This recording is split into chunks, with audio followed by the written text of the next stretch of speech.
he did okay, got a 6th or whatever, but that might change Jet's whole weekend there, and he was really just an innocent victim. But wow, great job by Malcolm Stewart, who told me earlier in the day that he's still kind of working through some injuries from SMX, and he was just here to be safe and just, you know, ride a good race. And dude, he was unbelievable. It was great. I think the last few laps, like Jet got to 8th and Hunter got to 4th, like that might be enough to get there. Like you have to be perfect. Cooper Webb last year, 13 points, Jet third, 5 points behind him. Yep. And he had a 13th and won every race. Yep. So he got to, where was it, 8th we said in the... Yeah, 8th. 8th, yeah. So he's got breathing room. Well, I think about too, you know, Malcolm's not 100% back from his SMX injuries. I give you credit for kind of giving us some insight there. Those 13-minute main events are going to be tough. Yeah, just one 13-minute. Yeah. The 15-second board goes up here, sx2. Race 1 was won by Anthony Bourdon on the 9:45. Luke Clout on the 4 was second. Fonvielle on the 11 was in third place. This one is another 5-minute plus 1 lap race for the 250 riders.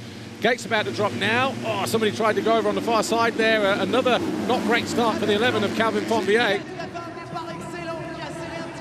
But trying to sneak up the inside through that first turn. Well, I'll tell you what, Jake Cannon with number 3 didn't get the whole shot, I don't think, but who's that just ahead of him?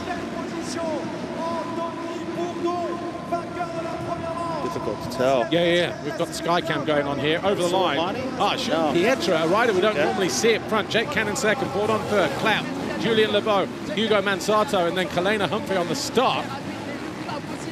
But a good start this time around for Jules Pietra.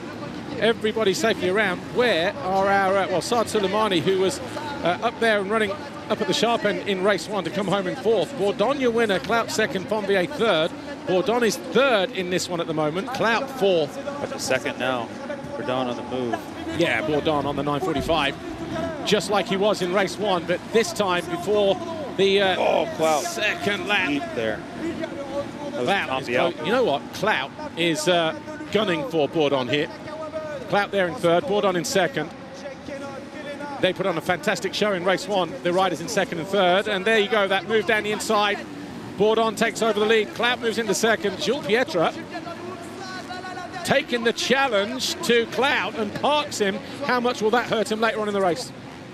Yeah, that was impressive for sure, right? If a guy that's not used to running up front, Clout's whoop skills are going to come through here, I think, shortly. But yeah, good job from Pietra. Well, it hurt Clout there going inside. Right, he had no run on the 250 entering the whoops there, but he's probably so frustrated right now to still be behind because he can see Bourdon putting time on him. Yeah, Pietra 5th in race 1, looks across. He was expecting the payback there and just checked up just enough to allow Clout to go through. Clout with clear track, crucially. Yeah, I think the first one, Clout really, maybe if you wanted to push the issue, could have really slammed Bourdon there late in the race, but chose to lay up. There's a lot of racing to go, but I mean, you can't let the guy get too many points ahead. These two have been the clear class of the field. And actually, Luke Clout looking dangerous at the moment. He's gaining on Bourdon, despite losing a couple of bike lengths, getting caught behind Jules Pietra. He's definitely got the bit between his teeth this time, guys. What do you reckon, JT? I think it's easier to be the kind of the predator than the prey, right? It's just basically the role reversal here. You see Clout make a mistake there. I like some of Clout's lines, but at the same time, I talked about, you see he loses time. He's trying to race the racetrack like a 450, I think, in certain areas. He's trying to cut the corner short, draw really tight corners. I don't know that necessarily works on the 250 on this track. But also what you said, it's better to be the chaser than the leader, and that's what Bourdon did in the first race, and he was able to see the lines that Clout had. Now, role reversal, as you say, Clout able to see what he wasn't able to see in the first race because he didn't have time. He had, a lap to respond when he got past for the lead? Yeah, I love that, right? I like Clout. He's been racing all over the place. AUS-X stuff, obviously. He was in Germany at Stuttgart last weekend. Now he's here in Paris, going to AUS-X next weekend. Sounds like JT. Yeah, he's a modern JT for sure. Got money, he'll race. Here he comes, getting up close right now. New nickname, Jason. Side by side as they hit the Milwaukee hole shot line. Clout looking for that move down the inside. Same spot as he was done on 2 in the first one. So Clout now leads with, what, 3.5 minutes? Oh, sorry, 1.5 minutes to go, plus a lap. Just roll reversal. Yeah, I found it, JT, out of the sand, the 450s in the main, they were cutting it and going double in, which I was like, what? Did you see Mookie go 4 there? 4 single? out of right after that No, section? I missed that. Yeah, 2, 3, 4, 1. Okay. That's the only person I've seen do it. Yeah, they were really cutting that corner close Yeah. and trying to get a little, trying Through to here. Yeah, right there. And a lot of that, I think, is for Cloud is muscle memory. He's been racing a 450 for a long time. For him to immediately switch back, to it. all your, and a lot of this is instinctual. They're in the heat of the moment. If you had time to really think out, okay, I need to go to the outsides because I'm on a 250, you could just kind of see those 450 nuances in his technique.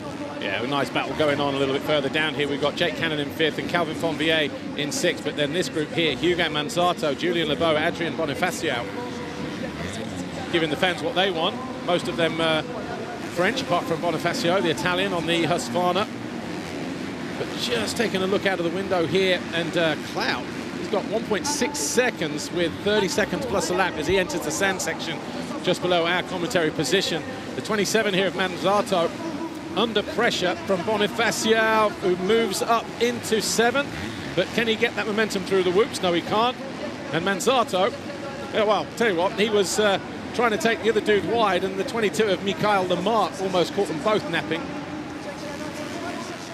Good job for Kalana Humphrey here on the start, running 4th. Really good job by him. He's a rider that has a lot of fun out there, travels around, tries to make some money whenever he can, racing whatever he can. So yeah, 6th in the race 1. Yeah, very good job for that. JT, it's a great point about the predator and the prey, because we saw the first one what happened, right? I almost wonder if the next race here, Bourdon's going to be like, well, I liked it better when I was Predator, and Cloud's going to be like, I liked it better when I was Predator, and we'll see what happens, right? Because they are really evenly matched. There's only one Predator, and he's in the SX1 category. Rides 27. Well, you see Bourdon's closed the gap back down. I just wonder if he may be able to set up a similar type pass right at the very end. He's tried to close back up to the rear end of Cloud here. Yeah, Fonvier has just moved past Cannon there just a moment ago to move into 4th. And yeah, Kalana Humphrey, the Brit on the start machine in red, lead rider in shot. Not a rider that, most riders wouldn't be too familiar with. Great to have a Brit behind the gate as well, though, riding that start. I didn't know he was a Brit till right now, Paul. As this battle's gone on, we have a winner who was Luke Clout, but watch this battle across the finish line here for 5th and 6th. Well, I tell you what, Fonvier up the inside, takes another position.